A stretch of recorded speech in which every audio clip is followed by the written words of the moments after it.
The Innovators Network. Welcome to the Killer Innovation Show, the longest continuously produced podcast in history. Each week, Phil McKinney brings you the insights and strategies to amplify your creativity and innovation skills. Here's your host, Phil McKinney. This week's guest on the show is Eric Yuan, founder and CEO of Zoom.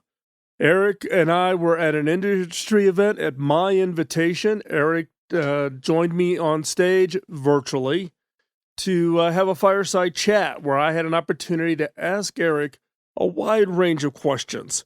Eric is a well-respected engineer and innovator, having been one of the original engineers and ultimately becoming the VP of engineering for WebEx over at Cisco. He left WebEx and founded Zoom. During this chat at this industry event, Eric and I cover a wide range of topics, including COVID and what was its impact on Zoom, collaboration and innovation during COVID, and also the plans and directions of collaboration and innovation in the new features that Zoom is constantly introducing. We talk about the future of video-first communication, Zoom and its impact on telehealth, education, business. What does the future of work look like in a hybrid environment? And I asked him my key question as to what innovation does he hope to see in his lifetime that does not yet exist.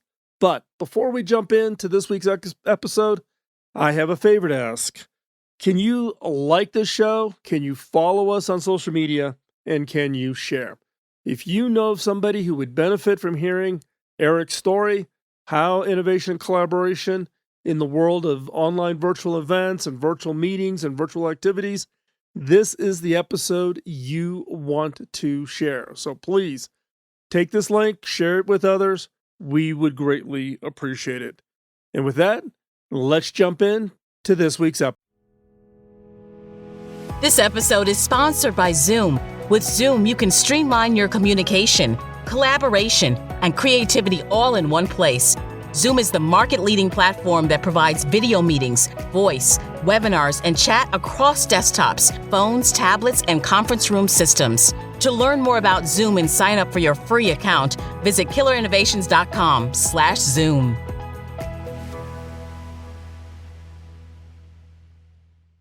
Episode. So, Eric, one of the questions I know you probably get asked or have been asked 1,000 times is, how well did Zoom do throughout the COVID? I think people were familiar with Zoom, but Zoom got weaved into everybody's daily life when we all got impacted by COVID in March of 2020. How did Zoom do from a product perspective? You were kind of out there ahead of everybody and became a critical technology for us.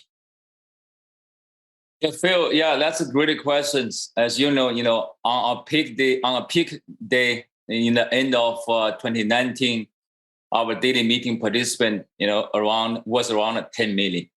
Last March, April and March 2020, it all the way jumped to 300 million. So good news, we survived because of the product architecture. Because on day one, based on our design, we really, challenged us a question: could our architecture survive if suddenly there's a 10 times or 20 times more traffic? That's one.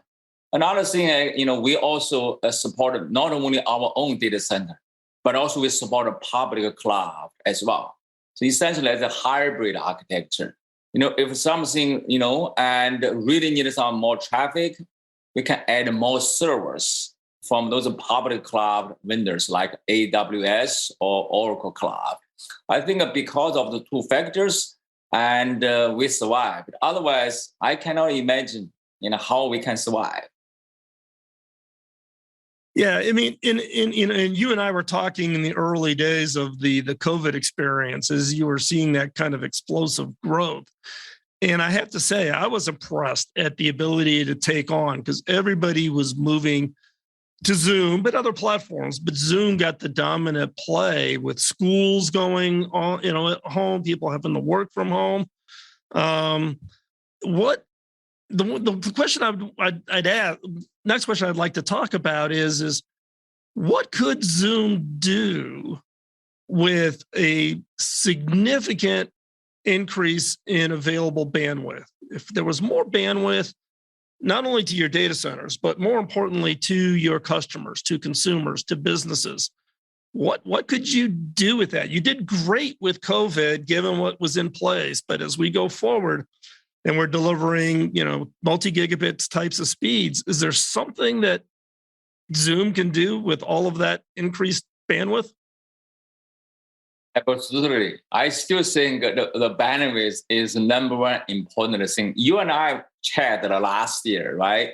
And when the pandemic crisis, hit us, we had to make a bold decision, meaning we had to downgrade the video quality from HD, 1080p or 720p to the 360. Because we wanted to be a good citizen of the community, right? Because the internet bandwidth consumption problem, right? So, and if we have enough bandwidth, first of all, video quality much better. And the second thing is a lot of features, I think, in the pipeline, like, telemedicine, telehealth, remote surgeries, I think AR, VR integration. I think you have to have enough bandwidth, right? That's very important. I share with you my personal experience last year. I have two, internet, service providers, right? And, Comcast, also AT&T. Even if I have two, sometimes the bandwidth is still not good enough. So, and I think, in the future, with more and more bandwidth, I think a lot of new innovation can be built upon that. That is extremely important for the future innovation. Well, and I know at Zoomtopia recently, the Zoom user conference, you've made a number of announcements, but probably one of the more exciting announcements from the standpoint of just the explosion of support for Zoom is from your third-party applications. And you look at the catalog and it's massive. What's your thoughts about that application layer that not only, takes advantage of Zoom, but delivering some different kinds of experiences? Yeah, so great question. So when we started, we wanted to build a good video conferencing application. Essentially, our goal was to become a video conferencing killer app company. And that's what we, did over the past 10 years. Next 10 years, I would say will be even more exciting. We would like to transform our business to become a platform company. So meaning not only, do we have a video call like this, because imagine you and I, we turn on the video. If you and I, we do not see anything, I think this video conferencing experience is useless. How to bring other contexts to this video call, especially to support future hybrid work. You and I, we are not at the office, at the same time, right? How you can approve my experience report, or maybe before the meeting is over, what you and I can do, right, to enjoy, interacting with each other, like we play games together, right? I think we can bring in any kinds of business apps or the consumer apps to the video-centric interface. Essentially, Zoom will become a people-centric interface.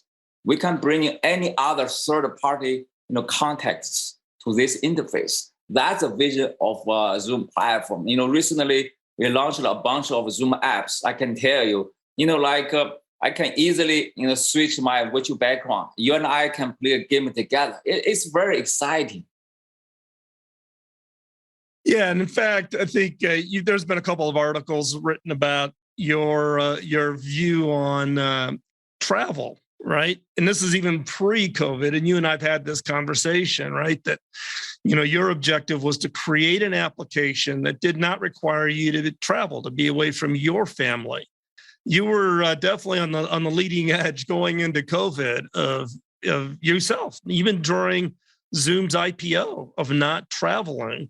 as a traditional, typical Silicon Valley CEO that is out there.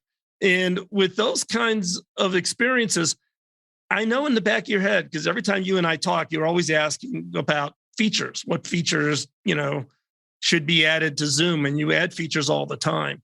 What are some features or some things that you think are going to be absolutely necessary to really bridge the teams together? I mean, you can run all the applications, you can do all the collaboration, but I think are there things that you would like to do but are just limited by current technology constraints? Absolutely. We often talk about why do we need to travel that often. Prior to COVID, I told you several times, I've only traveled, business travels, and mostly twice a year. If I travel to office something, I think Zoom may not work, right? So, and also with greater internet, bandwidth with the technology like Zoom, I think there's no reason for me to always travel. I can spend more time with my kids together.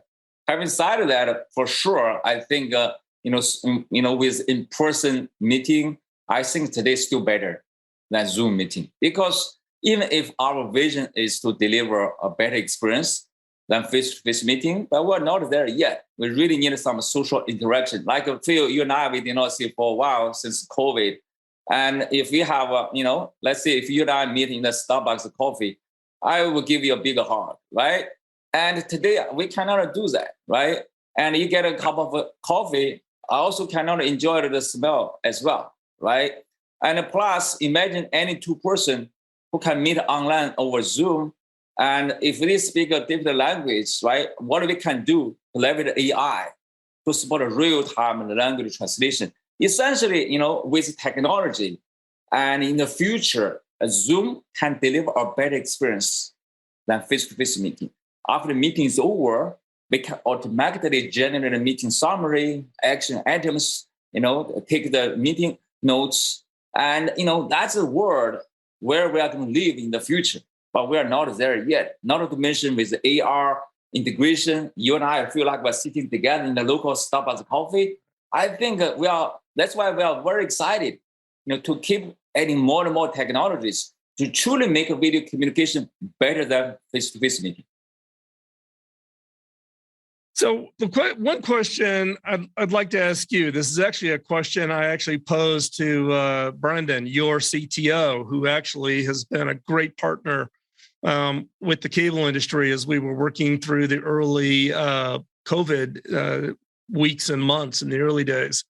But the question I always ask is, how can the cable industry assist companies like Zoom to innovate? Where are there opportunities with the cable broadband industry and companies like Zoom? How can we help you? How can we help you innovate? I think, first of all, you look at the Zoom's culture, right? We truly solicit feedback from our customers and partners like you and on the cable industry. And, together, we can innovate. As I mentioned earlier, right? I think with enough bandwidth, right? And with the AR, VR integration, right? Every call should be a minimum 720p or 1080p, right? And so, otherwise, you really cannot enable those innovations. Also, you look at the, industry, like a vertical industry, take healthcare, for example. I think a huge opportunity ahead of us. Telemedicine, telehealth are going to become mainstream, right?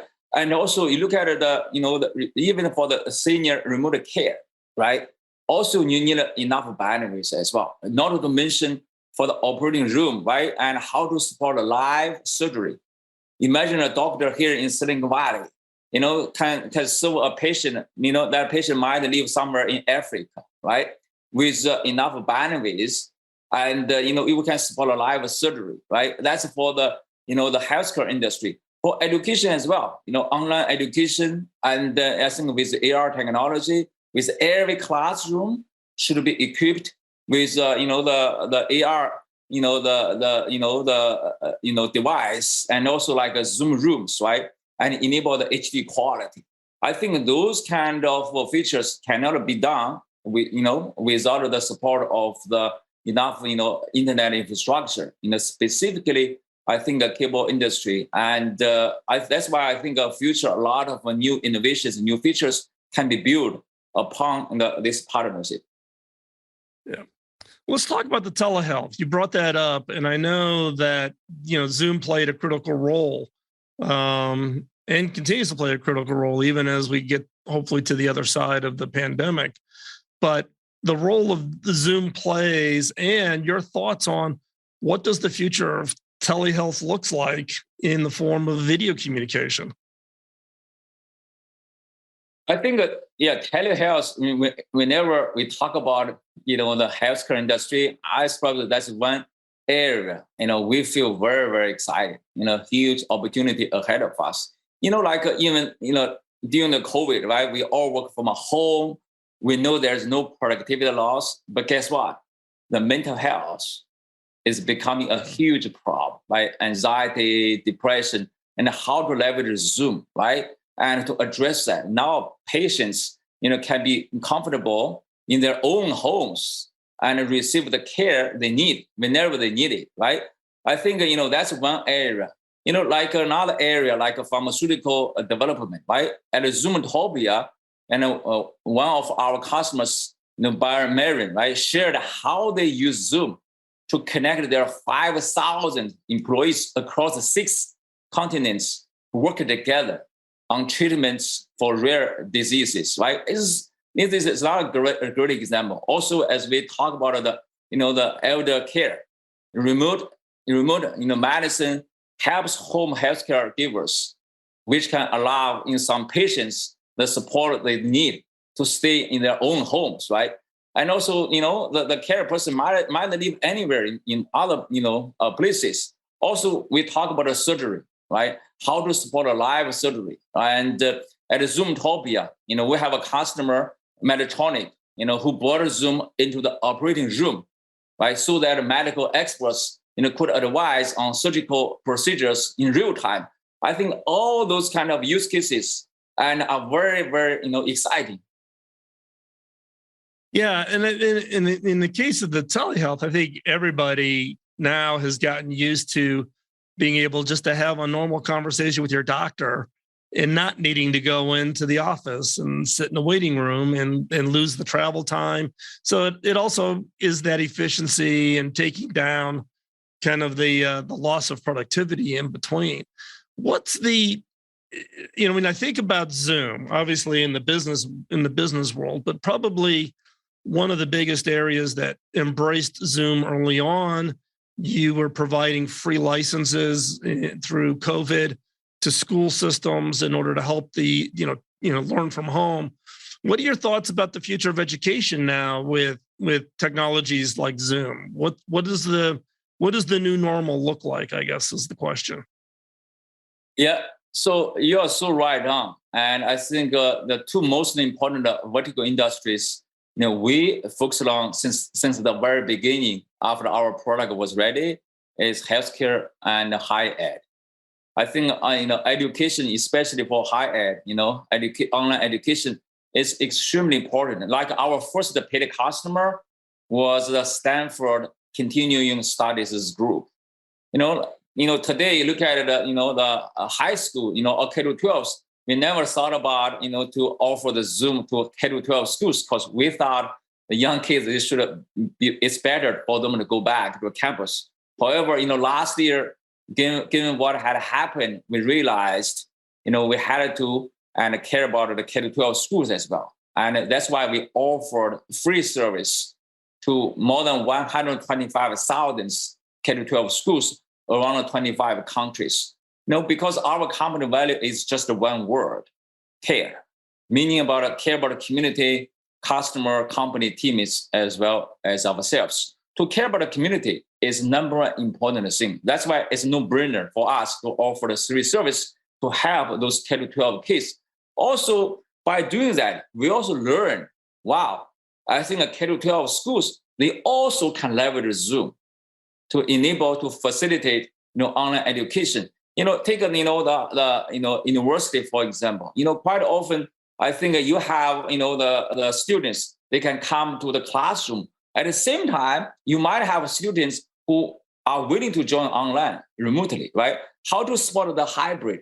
I think the future higher ed classroom will be very similar to workplace, will be hybrid, right? Give the students, a flexibility, a choice. They can join anywhere. They can learn. Essentially, sometimes let's see students that are traveling, to other cities. They still can keep, learning online. I think that's a future very similar to the way for us to work in the future. Yeah, well, it's interesting when you think about the future of work, right? A lot of organizations are struggling as to getting staff back into the office, letting people work from wherever, or is there some hybrid structure in between? So talk about the future of work. I mean, obviously, you've become a critical tool. You have a lot of insight into how your customers are thinking about how to keep that productivity level up with employees within small, medium, and large, and extremely large multinationals. What are you seeing? What is the new normal for work look like? I think last year when we sent our employees, back to home to work, we were very concerned about the productivity because we never had that experience before. The good news was that there's no productivity loss after we sent all the employees back at home. Because of that, I think the way for us to work in the future will be very different. I do not think we would like to send all the employees back to office 5 days a week. I think, our engineers, they are not willing to go back 5 days a week. Also, and, we also have, workplace, and plus, working from home, and sometimes also will bring in the mental health problem because we are human beings. We need a social interaction. That's the reason why I think the future is really about a hybrid. Maybe 2 or 3 days in the office, 2 or 3 days at home. I think from high level, that's a definition of hybrid work. However, you are so right. To make it a hybrid work is not that straightforward. You need to make sure have a process. Also have, the system to support that. And also how many days and how you pick up which day, right? A lot of the smaller things you need to figure it out. I think the future workplace, let's start from workplace. And the future of workplace will not be like today's workplace. The future of workplace, more like a mentoring, a coaching place to facilitate group activities. I think that's very important. You really do not need to give every employee a desk anymore, right? Because not every employee will go back to the office at the same time. Plus, a lot of systems are not ready. I give one example, like a conference rooms. And today, if you have 4 people who join this call from the conference room, I join from home, very likely I will not be part of that conversation, right? How to leverage the technology to make sure, even if I join remotely, and I still can see multiple persons and from the conference room, rather than just one view, right? And that's why we introduced the smart gallery features. A lot of features, we announced at Zoomtopia. For every feature, we always ask ourselves, could this feature support hybrid work or not, right? That's why we need to look at a new system, new workplace setup, new policy, and also we need to adjust that, in a timely manner, right? And sometimes, the employee, they may not want to let you make a decision. You pick up 2 days for employee, right? Employee might pick up 2 days. That's why, a lot of, I would say the new things, right? We need to think about it to support the hybrid work. Again, high level of this hybrid work, but it's not that straightforward. Well, for instance, I know a lot of CEOs that I've talked to that, I've, have known over the years, and they're all struggling to try to figure out what does this work environment look like. One common approach that people are taking is that if there is one person in the meeting who is remote, then it's a video first experience, meaning everybody is on their own camera. I mean, it used to be that you'd have to have a laptop in front of everybody, in a conference room so that everybody was seeing everybody face on to a camera. Now, I know you've developed some technologies that having a conference room, I'm sitting in a conference room here in the Cox headquarters. I'd end up with 20 laptops on the table. And I know you have solved that. But before we get into that solution, talk a little bit about the role of this video first. The fact that if one person is remote, making them feel like they're an equal citizen at the table. Yeah, today, actually, if you go back to the office, I think very likely you are not going to be the equal citizen because the technology was not there. And you have to, add the new technology, right? Meaning that's why we just mentioned a smart gallery, and you needed to enable that functionality. Otherwise, very likely, the 4-person, who are sitting together in the conf room, they are going to drive the conversation, right? Because from remote side, you only see the one view, rather than you see the multiple square, right? And also, you do not want to let everyone to bring their own laptops to the conference rooms. I think how to leverage the technology, right? And with 1 or 2 cameras, right? And not only do we send out one camera view to the remote person, and also send multiple views. Essentially, from a remote perspective, I feel like I'm part of the conversation because even if 4 of you are sitting together in the conference room, I see the 4 or 5 squares. It looks like all of us we are working from home, right? This is just the one feature, but in the future, almost everywhere, right? Every feature we should look at: could we support a hybrid work? Could we make sure everyone, no matter where you are, you'll be equal, right? And we collaborate or work together. I think that's a guiding principle for us to support the hybrid work. Well, and I think it's going to be the guiding principle for everybody because I think the hybrid, like you said, employees are saying are speaking with their voice about what is it, how they feel they can operate the best, and where this balance is of productivity, the work-life balance, and having the social interaction. And it's really trying to juggle those 3 balls together. And how do we as organizations and how do we with technologies actually make that seem seamless? Question, let's talk a little bit about some of the other announcements at Zoomtopia. I can't even keep track of the upgrade feature list. What was it last year? Zoom released 300 new features into the platform. And Zoomtopia is a very popular event for people in organizations who really are looking at a video first kind of collaboration and communication platforms. So what were some of the highlight announcements that was announced at Zoomtopia? Yeah, every year, we host our annual user conference, called Zoomtopia.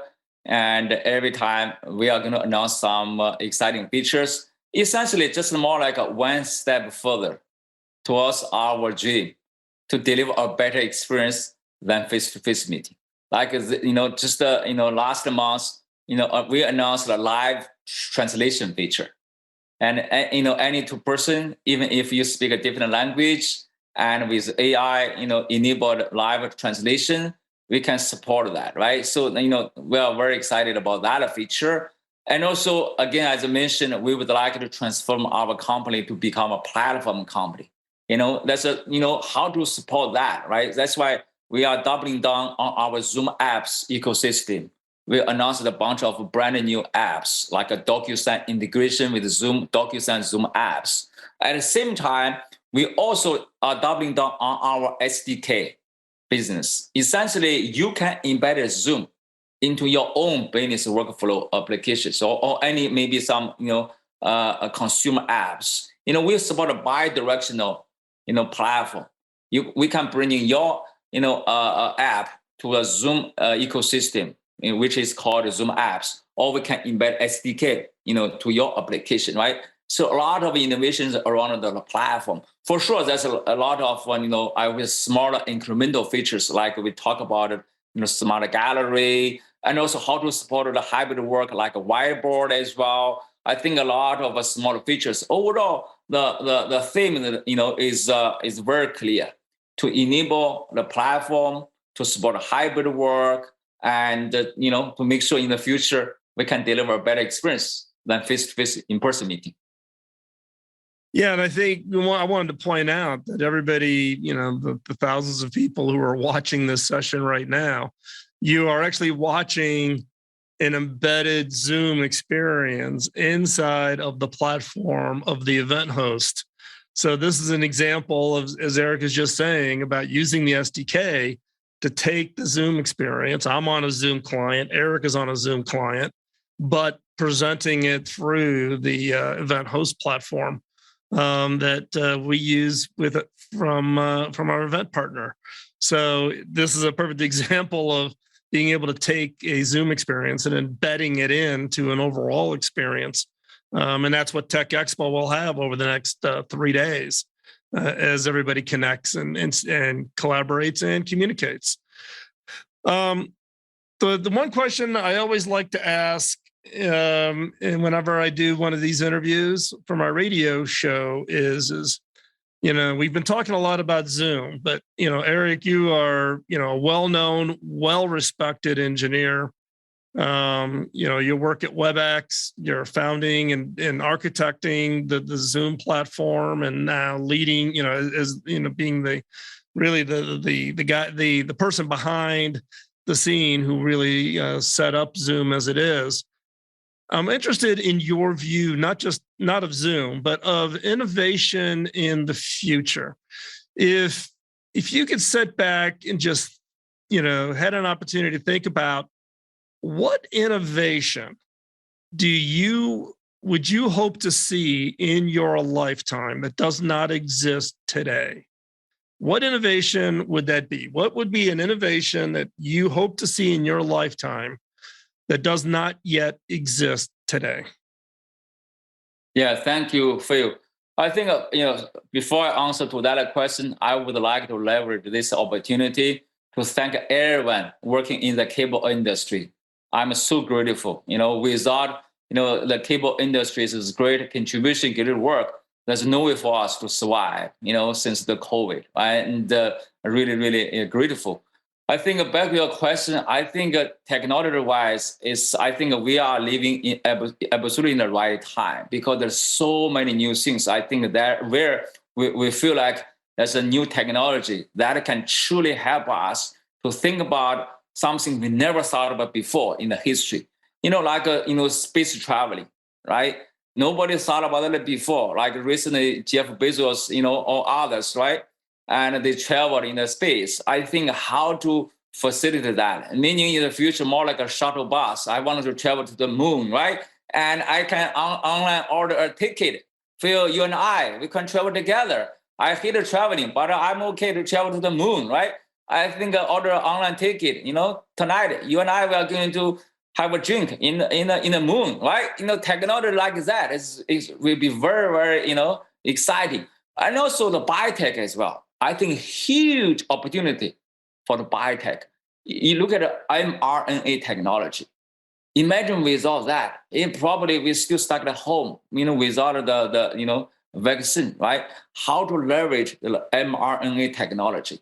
Maybe, next several years, we can completely cure cancer, right? 100%, right? With nanotechnology, with the mRNA technology, really understand how cells work, right? I think a biotech, even like a medicine, today, how to support a customized, personalized medicine, right? It's another area I think we can innovate, right?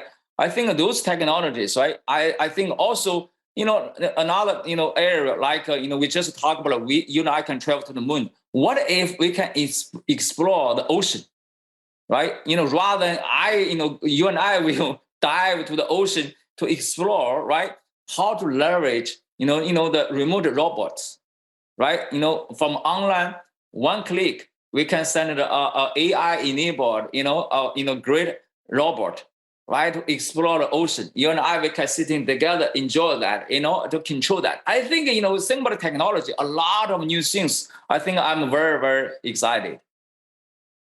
Yeah, and I, the one that I probably resonate with is space travel. Having grown up, in the first moon, race going up with Apollo 11, and then watching the shuttle programs, and now thinking about it that you've got Elon and Jeff and others now making a cost per liftoff at such a low price that it just can be transformative. And I think also, I do resonate also with your talk about biotech, because I think human longevity, right? We all, would love to live forever, may not be the best thing, but the ability to apply technology to make life meaningful, to take away suffering, to equip people to have the best life possible, to be there for their families as they, supporting them. I think the role that biotech and medical and telehealth in general. At this event a couple of years ago, we had Dean Kamen on stage delivering a keynote in his role in artificial organ transplants, which I'm still absolutely amazed about, that you can do those kinds of things. So it has been, I think the technology just never ends. And to the benefit of Zoom is Moore's Law keeps moving forward, and the ability to get more processing speed at lower cost allows you to do more and more things.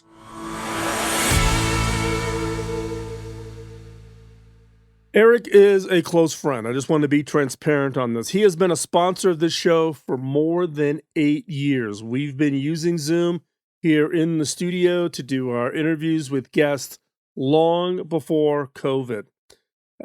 Eric's support of this show allows us to, just cover our basic expenses, server hosting, streaming, etc.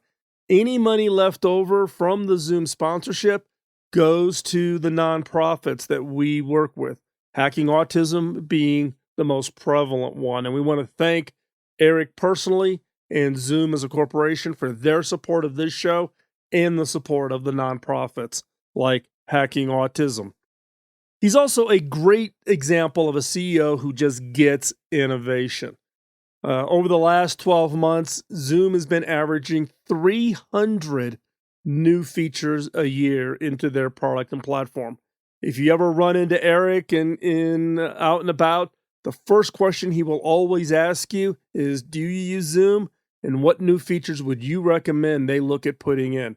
He is focused on delivering a great product, a great service, and a great experience. And we just want to say thank you. And thank you for joining us on today's show. Your time is valuable, and we recognize that, and we never take your time for granted. And we strive to earn your investment. I'd ask you a question. How are we doing? Please let me know. Drop me a note. You can email me at phil@killerinnovations.com, or you can send me messages through any of the media platforms, LinkedIn, Facebook, Twitter, etc. The other question I have for you is, what topics would you like to have covered? Are there guests you think we should have on the show that you would love to hear about? Are there topics or questions or challenges or things you just want to know about how to improve your own creativity, your own ability to innovate, and how to lead innovation efforts within the teams and organizations that you participate in? So let us know. And also, help us pay it forward. We started this show at the request of my mentor, Bob Davis. After I had achieved some success, I reached out to Bob to kind of just say, hey, thanks, and how do I pay it back? And he laughed and he goes, you can't pay it back, pay it forward. Find a way to pay it forward. We started this podcast in 2005. Yes, 2005. We are the longest continuously produced podcast in history. And when we started this show, it was all about paying it forward, sharing with others our experiences and other leaders in the innovation creativity world about how they achieve success in hopes that you can find those nuggets and apply it to your own activities, your own careers, your own teams, your own passions. So help us pay it forward. Tell others about the show. Share links to the show. Like our post in social media. Help us get the word out. I would be greatly, greatly appreciative. Also, post a comment wherever you get this podcast, on Apple, Google, iHeartRadio, Spotify. We're now on Amazon. You name it, you can find the show. Post a comment. Let others know that you listen to it and what you think about the show. And with that, thanks. We will be back soon with another episode. Bye-bye. Podcasting nonstop since 2005, this has been the Killer Innovation Show on the Innovators Network. This show is distributed by the Innovators Network.